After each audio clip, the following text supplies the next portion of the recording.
Turma de Processo Civil, Execuções, pessoal, vamos chegando para mais uma videoaula aqui no YouTube. Vamos tratar nessa videoaula do cumprimento de sentença da obrigação de pagar quantia em face da fazenda pública. Então coloque aí o título da nossa videoaula: cumprimento de sentença da obrigação de pagar quantia em face da fazenda pública. Pessoal, olha só, nós já temos domínio do procedimento de cumprimento de sentença da obrigação de pagar quantia.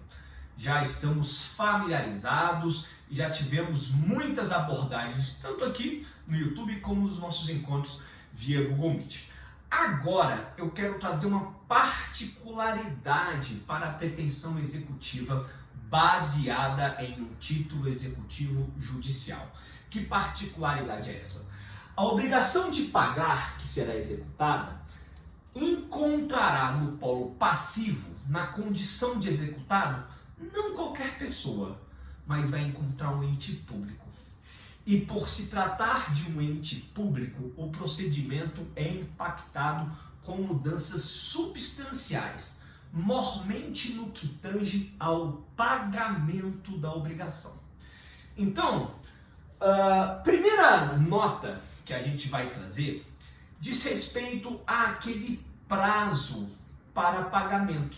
A gente já sabe que a única obrigação que para ser executada mediante cumprimento de sentença e que exige uma manifestação do credor para tanto, isto é, para que a execução seja inaugurada, há necessidade de prévio requerimento do credor. Que obrigação é essa? Obrigação de pagar quantia. As demais modalidades obrigacionais não dependem do requerimento do credor para que a execução judicial se inicie. Isso a gente já tem amplo domínio. E sabemos também que, a partir do momento em que o credor deflagra o cumprimento de sentença, instrui o processo com a petição do cumprimento de sentença, e a realidade que temos é do processo civil, sincretismo processual, isto é, estabelecida a sentença, tendo sucedido o trânsito em julgado, então o credor manifesta interesse no cumprimento de sentença. Ele inaugura o cumprimento de sentença. Pois bem, a partir deste momento, o que sucede? A intimação do executado. Ele tem quanto tempo para promover o pagamento? 15 dias. A contar da intimação, 15 dias úteis para promover o pagamento. Exaurido o prazo de 15 dias para promover o pagamento, incide multa e honorários, ambos à razão de 10%. Isso está lá no artigo 523 do Código de Processo Civil. E você também já sabe que, exaurido o prazo de pagamento, este prazo de 15 dias úteis que conta a partir da intimação do executado, com o exaurimento deste prazo, passa a correr a partir do primeiro dia útil subsequente ao término deste prazo, o prazo de 15 dias para impugnar. Senhores, aqui não é isso que acontece.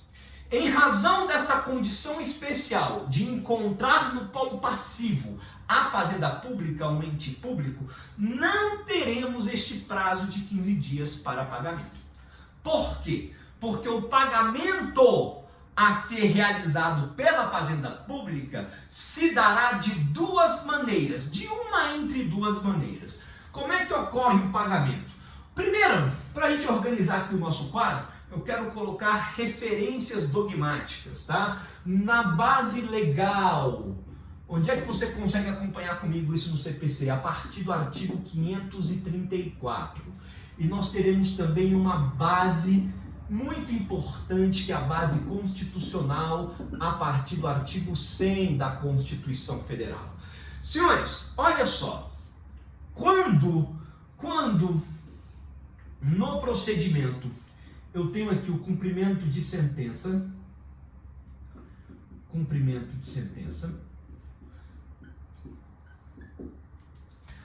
fazenda pública será intimada. Então, eu vou colocar aqui a intimação. Tá? Intimação. E agora, a contar desta intimação, nós teremos um prazo de 30 dias para a impugnação. 30 dias é o prazo para impugnar. É diferente. Eu não tenho prazo de 15 dias para promover o pagamento. Não existe isso. No cumprimento de sentença da obrigação de pagar quantia em face da fazenda pública, eu não tenho prazo de 15 dias para promover o pagamento. Não é assim. Aqui você intima a fazenda pública e ela terá 30 dias para impugnar. E agora a gente vai lançar a seguinte nota. Não apresentada a impugnação. Ou, se apresentada, mas rejeitada, então, pagamento mediante. Eu tenho duas formas de pagamento. Ou RPV, que significa requisição de pequeno valor, ou precatório. O pagamento pela fazenda pública se dará em uma entre duas modalidades, ou mediante requisição de pequeno valor, ou mediante precatório. Senhores, olha só. Vamos colocar aqui um tópico 3, porque eu quero abrir aqui um tópico para falar do pagamento. É isso que importa pra gente. Avançando no procedimento, a gente precisa entender como é que se dá o pagamento pela fazenda pública. Pagamento. Senhores, eu terei o pagamento mediante RPV, que é a requisição de pequeno valor. A requisição de pequeno valor vai funcionar da seguinte forma. Se no polo passivo eu tiver a união, a gente vai considerar a requisição de pequeno valor até 60 salários mínimos. Quando se tratar de estados, até 40 salários mínimos. E município, até 30 salários mínimos. Pode haver legislação estadual, municipal, dispondo de forma diferente aqui? Atribuindo outro teto, outro limite? Pode. Mas eu não vou obrigar vocês a ter domínio de cada legislação estadual. Não havendo legislação estadual dispondo em sentido contrário, é isso daqui. Teto para a União 60, estados 40, municípios 30. Tudo bem? O resto se dará mediante precatório. Mediante precatórios. Ou seja, o que tiver fora do teto definido para requisição de pequeno valor. Fora do teto definido para requisição de pequeno valor, ou seja, superou o teto, acima do teto, então o pagamento se dará mediante precatório. É assim que funciona. Beleza? Vamos destrinchar mais isso daqui? Vamos destrinchar mais isso daqui. Olha só, ainda estou no tópico 3. Ainda estou no tópico 3.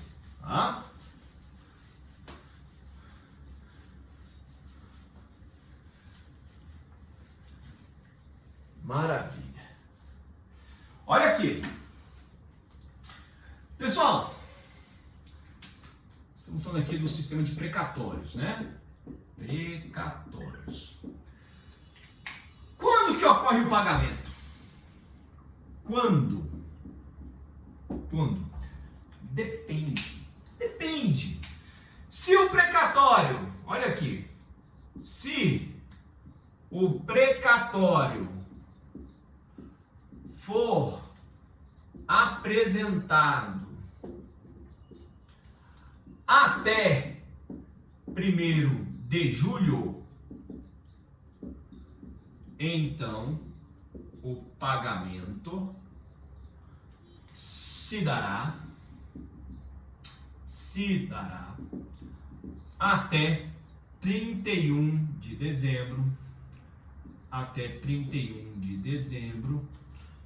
do exercício financeiro seguinte. Apresentei o precatório até 1º de julho de 2021, o pagamento deste precatório se dará até 31 de dezembro de 2022. Simples assim. No entanto, se o precatório é apresentado após 1º de julho, então o pagamento se dará no outro exercício financeiro. Não no exercício financeiro seguinte, mas ainda no outro. Senhores, olha só. Precatórios apresentados posteriormente a 1º de julho de 2021. Posteriormente a 1º de julho. O pagamento se dará até 31 de dezembro de 2023.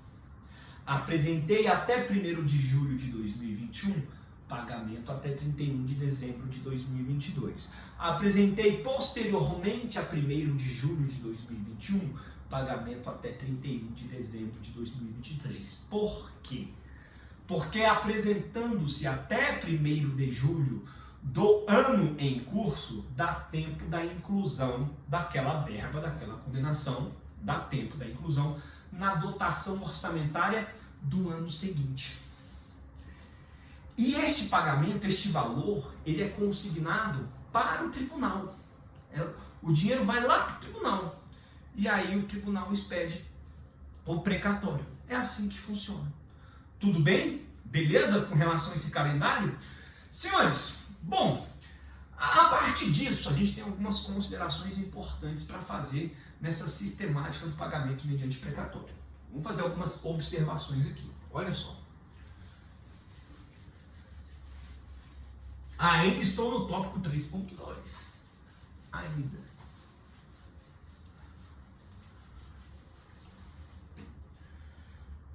Vou colocar aqui, né? Temos aqui 3.2, precatório, só para a gente manter aqui a nossa organização.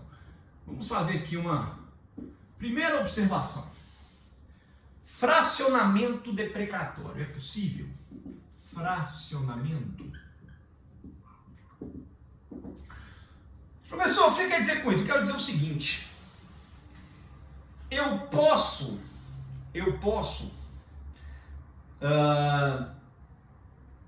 ser credor da União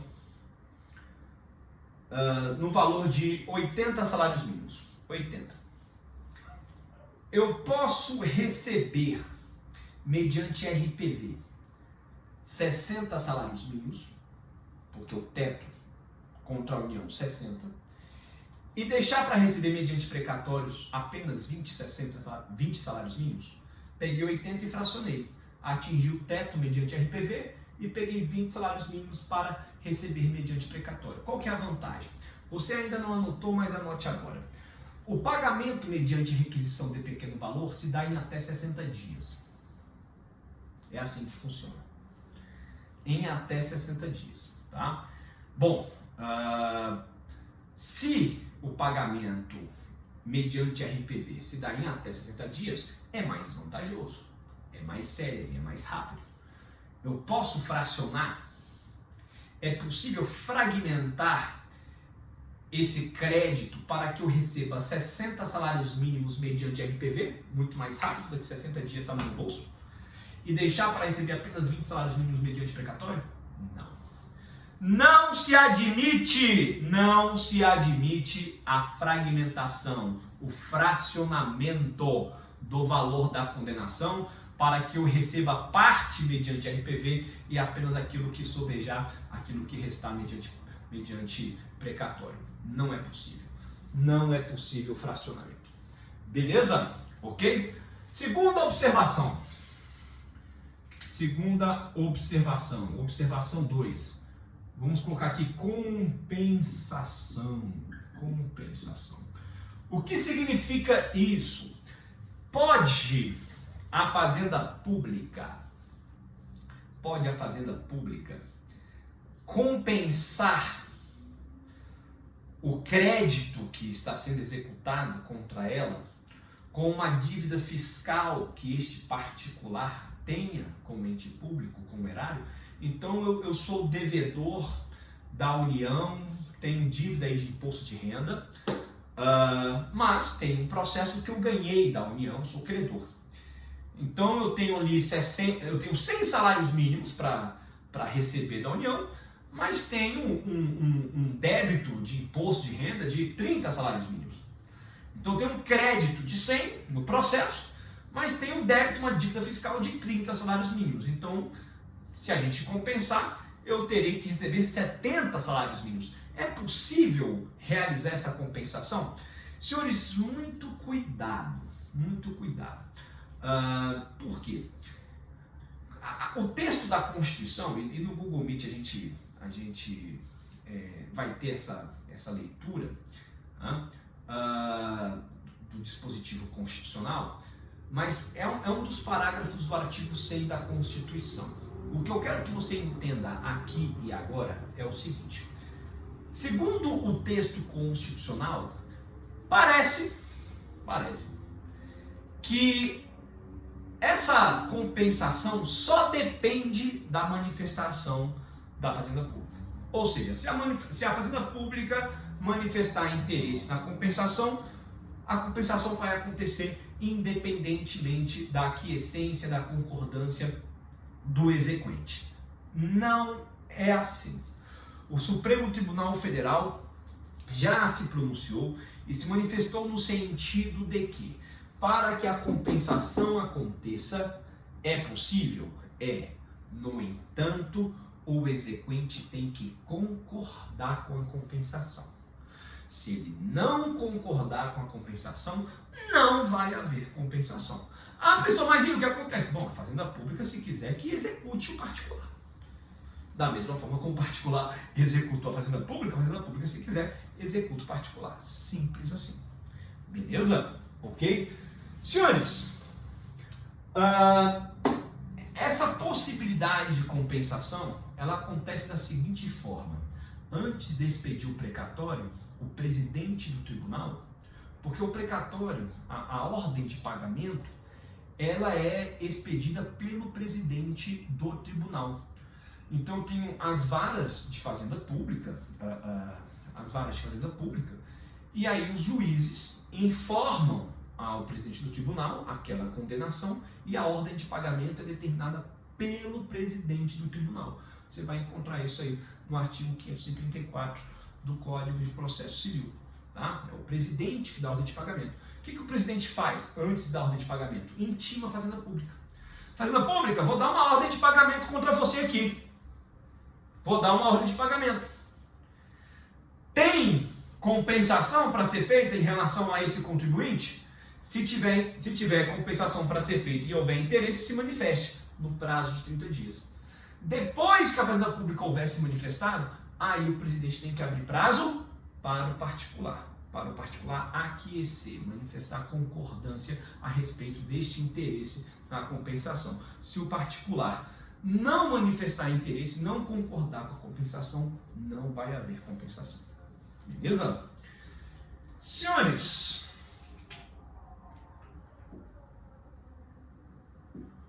honorários de advogado. Olha só, nós acabamos de observar ali na primeira observação nossa que o fracionamento não é possível. Todavia, em relação aos honorários, é. Se porventura houver uma condenação de 66 salários, 70 salários mínimos aí contra a União, 70 salários mínimos, e honorários aí de 20% em cima disso, tá? A Fazenda Pública, nesta condenação, ela irá promover o pagamento mediante precatório para o particular. O que eu quero dizer? Eu tenho 70 salários mínimos, vou colocar valores nominais aí, eu tenho 70 salários mínimos. E eu tenho, a condenação total, 70 salários mínimos. De honorários, eu tenho 14 salários mínimos. Pronto. Bom, se eu tirei 14 salários mínimos de 70, então tenho 56 salários mínimos para o particular, para o exequente, e 14 para o advogado. Tudo bem? Tanto 54 salários mínimos para o exequente, para o particular, como 14 salários mínimos para o advogado, nós estamos dentro do teto de 60. Não estamos? 54 abaixo de 60, 14 abaixo de 60. Então, parece que cada um poderá receber o seu crédito mediante requisição de pequeno valor, porque estaria dentro do teto de 60 salários mínimos. Não é assim. O exequente, o particular, não irá receber mediante RPV, mesmo que, em razão do abatimento pelos honorários, o seu crédito em verdade signifique menos do que 60 salários mínimos, ainda que ele fique enquadrado no teto. O particular não poderá receber mediante RPV, o advogado sim. O decotamento da condenação total da verba honorária autoriza o advogado a receber mediante requisição de pequeno valor, mas o particular não. O exequente não. Leva-se em consideração o cômputo global. Beleza? Ok? Maravilha! Senhores, vamos para a quarta observação.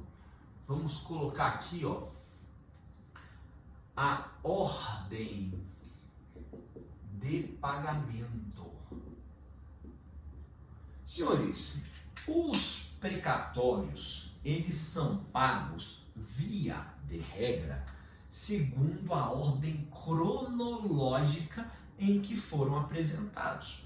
Então, aquele precatório, aquela ordem de pagamento que foi expedida em abril, aquele precatório vai ser pago antes do precatório que teve a ordem de pagamento expedida em maio.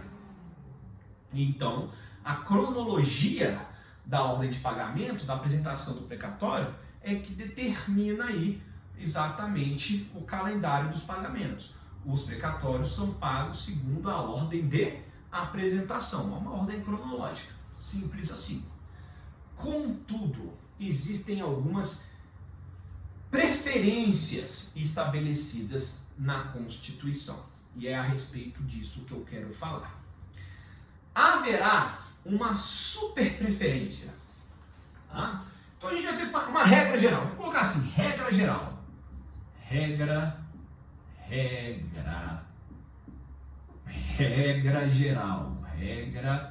geral.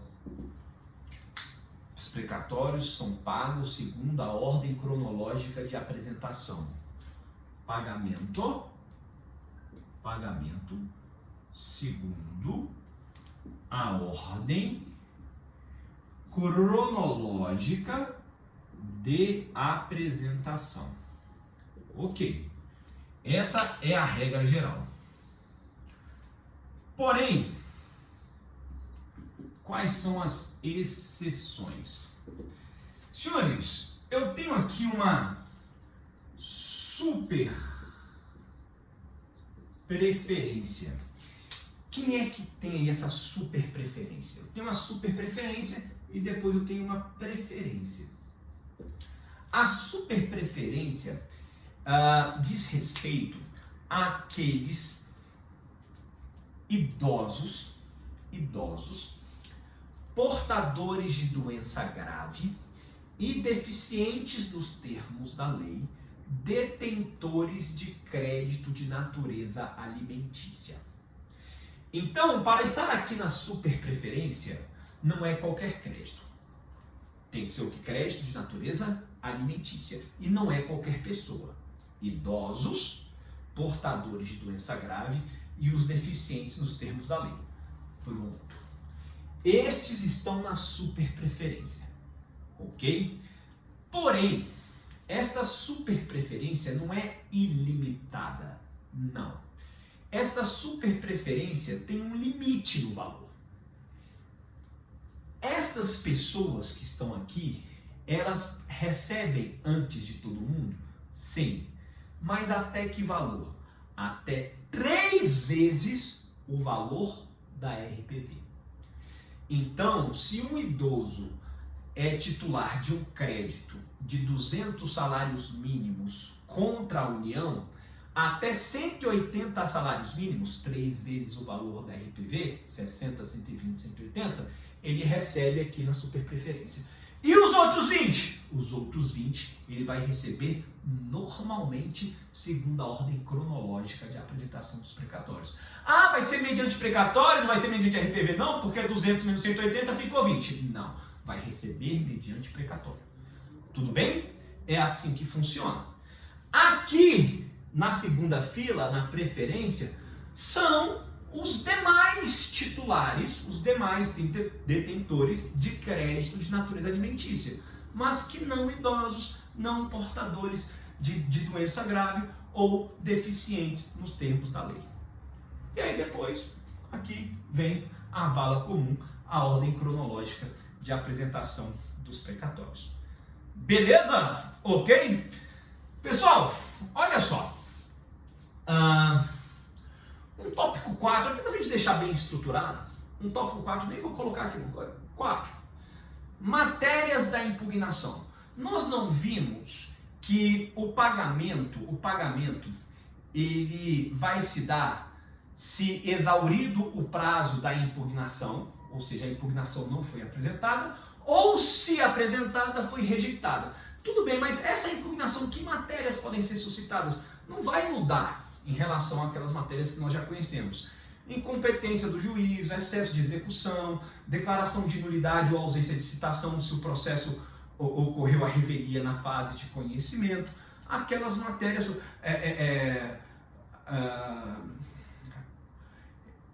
inexequibilidade do título, inexigibilidade da obrigação, aquelas matérias objeto de impugnação que nós já temos conhecimento, se aplicam aqui. Você vai encontrar de novo aqueles incisos no artigo 535 do Código de Processo Civil. É o que é possível ser suscitado em impugnação pela Fazenda Pública. Tudo bem? Beleza? Apenas para a gente deixar bem estruturado. Em impugnação fica sendo aí o tópico 4, as matérias estão indicadas no artigo 535 e a respeito delas nós já temos conhecimento. Tá bom? Senhores, vamos aqui para o tópico 5. Tópico 4 você colocou. Tópico 5, vamos falar dos honorários. Aqui é interessante. Senhores, olha só.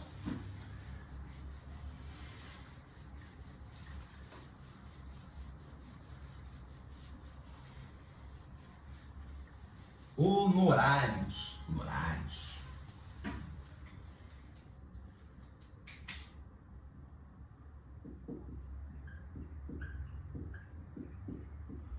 Pessoal,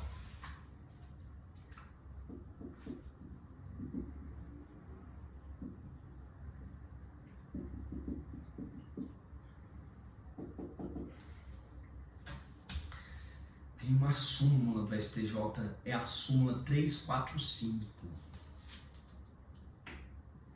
Se nós estivéssemos em sala de aula, eu ia pedir a gentileza de alguém conferir no Vadimécum. Eu não vou interromper o vídeo para ir atrás, mas eu tenho quase certeza que assume o 345. Tá? A gente vai confirmar isso via Google Meet. Ok?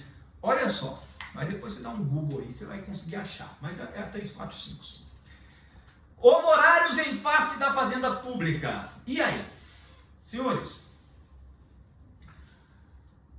o artigo 85, parágrafo 7º, vai dizer o seguinte, que só são devidos honorários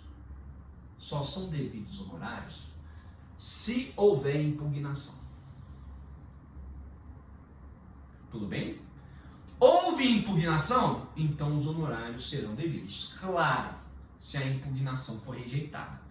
Porque se a impugnação for acolhida, não serão devidos honorários. Tá? Em face da Fazenda Pública. Então, honorários em face da Fazenda Pública no cumprimento de sentença é possível? Sim.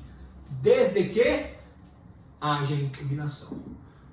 Honorários devidos desde que haja impugnação. A súmula 345 da STJ vai trazer uma disposição mais refinada, mais detalhada. Honorários devidos independentemente de impugnação nas execuções, cumprimento de sentença de título oriundo de ação coletiva. Simples. São devidos honorários em face da Fazenda Pública no cumprimento de sentença? São, desde que haja impugnação. Todavia, se tratar de ação coletiva, ou seja, eu tenho um título extraído oriundo de uma ação coletiva, eu vou executar individualmente esse título. Eu vou promover o cumprimento de sentença individual de um título extraído de uma ação coletiva. Esta execução individual, aqui haverá honorários, independentemente da impugnação, por se tratar de ação coletiva. Por se tratar de ação coletiva. Essa é a especificidade. Aí os honorários serão devidos independentemente da impugnação. Em não se tratando de ação coletiva, os honorários só serão devidos se houver impugnação. Simples assim. Senhores, eu remeto vocês a um material que eu compartilhei no início do semestre para que fizéssemos uma leitura, um material elaborado por mim. Está lá vinculado à aula 1, aula 2, na nossa organização ali no Classroom, tem um material compartilhado que eu elaborei, um material complementar. Por favor, lá no tópico 3 daquele material, no tópico 3, tem lá a execução, o cumprimento de sentença em face da Fazenda Pública. Seria muito interessante que você revisitasse aquele material e fizesse uma leitura para acompanhar esta videoaula. Tudo bem? Senhores, maravilha. Encerro aqui mais uma temática, mais uma videoaula. Vamos avançando com vagar na nossa matéria. Tudo bem? Um abraço, até o próximo encontro. Obrigado.